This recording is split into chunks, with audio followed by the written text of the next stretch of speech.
बिस्मिल्लाहिर्रहमानिर्रहीम। अस्सलाम वालेकुम डियर स्टूडेंट्स। आज का हमारा टॉपिक फोटोसिंथेसिस के हवाले से है। फोटोसिंथेसिस ग्रीक वर्ड से डिराइव हुआ है। फोटो का मतलब है लाइट और सिंथेसिस का मतलब है टू पुट समथिंग टुगेदर, यानी सिंथेसिस का मतलब है प्रिपेयर समथिंग, यानी किसी चीज़ का बनना।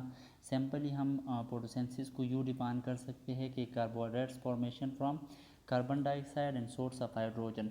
तो कार्बोहाइड्रेट्स की फॉर्मेशन है जो कि कार्बन डाइऑक्साइड और सोर्स ऑफ हाइड्रोजन, जिसको हम वाटर, यानी वाटर से हाइड्रोजन फोटोसिंथेसिस में इंक्लूड होता है। तो जो सोर्स ऑफ हाइड्रोजन है फोटोसिंथेसिस में वो वाटर है। तो कार्बन डाइऑक्साइड और वाटर आपस में रिएक्ट होते हैं क्लोरोफिल के अंदर in the presence of sunlight की मौजूदगी में, तभी ये प्रोसेस होता है। इस प्रोसेस को हम फोटोसिंथेसिस कहते हैं। या फिर हम फोटोसिंथेसिस को यूँ भी डिफाइन कर सकते हैं कि कम्प्लेक्स प्रोसेस है जिसमें कार्बन डाइऑक्साइड और जो वाटर है वो आपस में रिएक्शन करते हैं, या फिर इसमें जो सर्टन इनऑर्गेनिक साल्ट्स होते हैं वो कन्वर्ट होते हैं इस रिएक्शन के नतीजे में कार्बोहाइड्रेट्स को। और ये प्रोसेस किस चीज़ में होता है? ये प्रोसेस प्लांट्स, एल्गी या फिर कुछ बैक्टीरियाज में होते हैं। यहाँ पर इस डायग्राम में आप लोग देख सकते हो, एक जनरल व्यू मैंने दिखाया हुआ है। सनलाइट की प्रेजेंस में ग्रीन प्लांट्स जो है वो एब्जॉर्ब करते हैं बाय रूट्स के ज़रिए वो वाटर को लेते हैं या जो इनऑर्गेनिक साल्ट्स है उसको लेते हैं, और फिर जो लीफ है वहाँ पर क्लोरोप्लास्ट, और क्लोरोप्लास्ट के अंदर क्लोरोफिल प्रेजेंट होता है। वहीं पर फोटोसिंथेसिस का रिएक्शन होता है सनलाइट की प्रेजेंस में। जनरल व्यू ऑफ फोटोसिंथेसिस क्या है कि ऑल लाइफ, जो कि जितनी भी लिविंग थिंग्स है जो प्रेजेंट है on the surface of earth, वो डिपेंड करते हैं इस रिएक्शन पर, जो कि फोटोसिंथेसिस का रिएक्शन है। और ये रिएक्शन कहाँ पर होता है? ये ग्रीन प्लांट्स में होता है, या फिर अल्गी या फिर साइनोबैक्टीरियाज में ये रिएक्शंस होते हैं। इस रिएक्शन में कार्बन डाइऑक्साइड और जो वाटर है या जो हाइड्रोजन है वो यूज़ होता है प्रेजेंस ऑफ सनलाइट के, और ये बनाते हैं कार्बोहाइड्रेट्स। और वो कार्बोहाइड्रेट्स जो है वो एनर्जी प्रोवाइड करते हैं प्लांट्स को, तभी ये एनर्जी जो है इस पर हम इनडायरेक्टली डिपेंड करते हैं। इसके अलावा फोटोसिंथेसिस के नतीजे में क्या होता है कि इसके नतीजे में वेस्ट प्रोडक्ट्स बनते हैं। वो वेस्ट प्रोडक्ट जो फोटोसिंथेसिस की वेस्ट प्रोडक्ट है वो वाटर, एक तो वाटर है और दूसरा जो है वो ऑक्सीजन है। तो ऑक्सीजन हमारी लिए नेसेसरी है, इसके अलावा जो वाटर है उस पर भी हम डिपेंड करते हैं। तो ये दो चीज़ें जो है ये फोटोसिंथेसिस की बाई प्रोडक्ट इसको हम कह सकते हैं, या फिर इसको हम वेस्ट प्रोडक्ट कहते हैं। मेन जो फोटोसिंथेसिस का पिगमेंट है वो क्लोरोप्लास्ट है, यानी क्लोरोफिल है।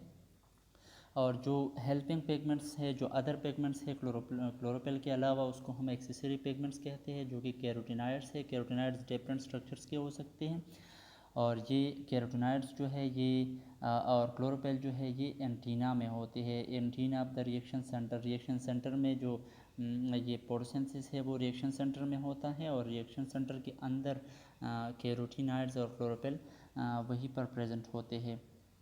फोटोसिंथेसिस डिफरेंट ऑर्गेनिजम्स में होते हैं, और इसका एक कॉमन जो फेज़ है फोटोसिंथेसिस का वो यही है कि ये रिएक्शन सेंटर के अंदर प्रोसीड करता है। अच्छा, अब जनरल इक्वेशन ऑफ फोटोसिंथेसिस के लिए जनरल इक्वेशन कैसे हम लिख सकते हैं? उसके लिए हम यूँ लिख सकते हैं कि कार्बन डाइऑक्साइड जो है वो रिएक्शन करता है वाटर के साथ प्रेजेंस ऑफ सनलाइट में, और वो बना देता है कार्बोहाइड्रेट्स। उसके साथ साथ ऑक्सीजन और वाटर बनता है, जो कि वेस्ट प्रोडक्ट ऑफ फोटोसिंथेसिस है। क्लोरोप्लास्ट के स्ट्रक्चर को थोड़ा पढ़ते हैं। क्लोरोप्लास्ट किया है कि ये ग्रीन कलर का जो पिगमेंट है इसमें क्लोरोफिल प्रेजेंट होते हैं। बेसिकली ये ग्रीन कलर की लाइट को रिफ्लेक्ट करता है, तभी ये हमें ग्रीन दिखता है। एक प्लांट के अंदर 10 से लेके 100 तक क्लोरोप्लास्ट प्रेजेंट हो सकते हैं। अब क्लोरोप्लास्ट जो है इसमें दो मेम्ब्रेन, क्लोरोफिल जो बेसिकली है उसमें 2 मेम्ब्रेन्स होते हैं। एक को हम इनर मेम्ब्रेन कहते हैं, दूसरे को हम आउटर मेम्ब्रेन कहते हैं। ये मेम्ब्रेन फास्फोलिपिड से बनी हुई होती है। इसके अंदर फ्लूइड प्रेजेंट होता है जिसको हम स्ट्रोमा कहते हैं। और स्ट्रोमा के अंदर क्या होता है कि इसमें थैलेकाइड्स प्रेजेंट होते हैं। थैलेकाइड्स, पेप्टी थैलेकाइड्स जब आपस में मिलकर एक दूसरे के ऊपर आकर एक स्टार्क बना देते हैं तो उसको हम फिर ग्रेना कहते हैं।